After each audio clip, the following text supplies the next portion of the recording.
বাপের সাথে গিয়েছিলাম একটু, আমাদের পটল চাষ হয়েছে তো পটল বাড়ির খেতে গিয়েছিলাম। আমার অনেক দিন থেকে যাওয়ার ইচ্ছা ছিল, সেই জন্য আমি গিয়েছিলাম। আর আমি ভেবেছিলাম এটা হয়তো দূরের অনেক মাঠে চাষ করেছে, আমাদের বাড়ির কাছে মানে আমি যেখানে রোজ হাঁটতে বেরোই তার পাশেই যে করেছে সেটা আমি জানতাম না। যখনই আমি জানতে পেরেছি আমি বাপিকে বলেছিলাম তাহলে আমি একবার তোমার সঙ্গে যেয়ে দেখে আসবো। সেই জন্যই বাপির সাথে বিকেলবেলা একটু হাঁটতে হাঁটতে চলে গেলাম। আর তারপরে যেটা দেখলাম সত্যিই আমার ভীষণ ভালো লাগলো, সেই জন্য ভাবলাম তোমাদের সঙ্গেও শেয়ার করি। খুবই ভালো লাগলো, একটা নতুন এক্সপিরিয়েন্স হলো। আমি কখনো এর আগে এইভাবে পটল বাড়ির খেতে যাইনি, তোমরাও দেখো। এই সেই ভেতরে ঢোকার এন্ট্রি গেট। এই যে এইখানটায় লাগিয়েছে কি গাছ, নোটে শাকের গাছ, নোটে শাকের গাছ। সারি সারি পটল চারিদিকে। আর এখানে কি গাছ লাগিয়েছে এগুলো? কলমি শাকের গাছ। আচ্ছা, এই কলমি শাকটাই আজকে বাড়িতে নিয়ে গিয়েছিল, এতক্ষণে বুঝলাম। আর আমি পটল বাড়ির মধ্যিখান দিয়ে হেঁটে চলেছি। এই যে তোমাদের পটলের সাইজটা দেখেছো কি সুন্দর।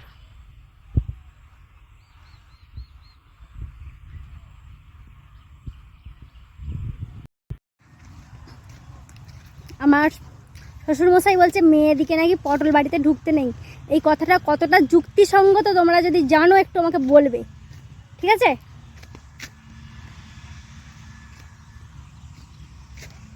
যুক্তিসঙ্গত কতটা।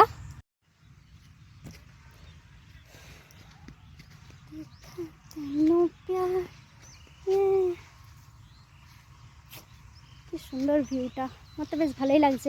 এবার আমি জেনে গেলাম হাঁটতে হাঁটতে রোজ আসবো একবার করে। এই যে বড় বড় পটলগুলো।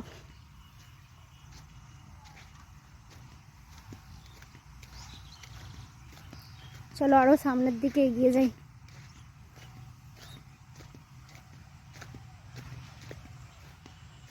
বেশ অনেকটা জায়গা জুড়েই কিন্তু চাষটা করেছে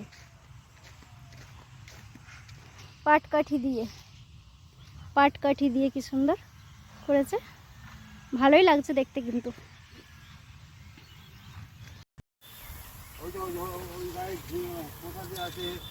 শসা গাছ এই গরমে হবে তো? এই গরমে আর হবে না পরের বছর হবে?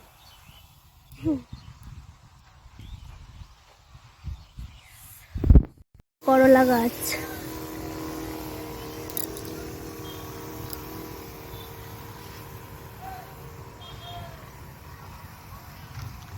আর আমাদের দোকানটা কোথায়, এখান থেকে দেখা যাচ্ছে? না, দেখা যাচ্ছে না।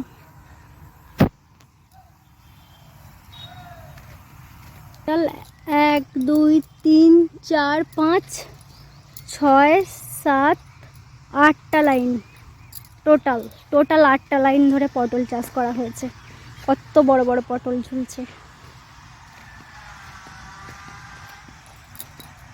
তবে বাড়িতে মা নেই, চলো আবার অন্য কোনো দিন আসবো, তোমাদের সঙ্গে শেয়ার করব।